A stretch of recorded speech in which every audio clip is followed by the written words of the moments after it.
പെരുന്നാൾ നമസ്കാരം പകർത്തുന്നതിനിടെ drone camera കെട്ടിടത്തിൽ കുടുങ്ങി.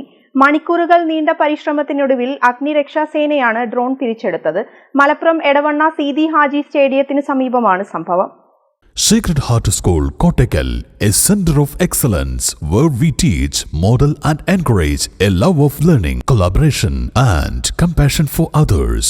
എടവണ്ണ സീതി ഹാജി സ്റ്റേഡിയത്തിലെ ഈദ്ഗാഹ് ഡ്രോൺ ക്യാമറയിൽ പകർത്തിനിടെയാണ് സംഭവം. കലുവന്തകത്ത് ഫാസിലിന്റെ ഡ്രോൺ സമീപത്തുള്ള 4 നില കെട്ടിടത്തിന് മുകളിലെ ഷട്ടിൽ കോട്ടിനും മുകളിലിട്ട ഷീറ്റ്സിനുമിടയിൽ കുടുങ്ങുകയായിരുന്നു.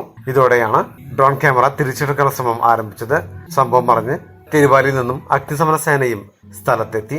നീണ്ടുനിന്ന പരിശ്രമങ്ങൾക്കൊടുവിലാണ് സാഹസികമായി കെട്ടിടത്തിന് മുകളിൽ നിന്നും ക്യാമറ തിരിച്ചെടുത്തത്. തിരുവാലി അഗ്നിരക്ഷാ സേന grade assistant station officer L Gopalakrishnan നേതൃത്വത്തിലുള്ള സംഘവും നാട്ടുകാരും ചേർന്നാണ് ക്യാമറ തിരിച്ചെടുക്കാൻ നേതൃത്വം നൽകിയത്.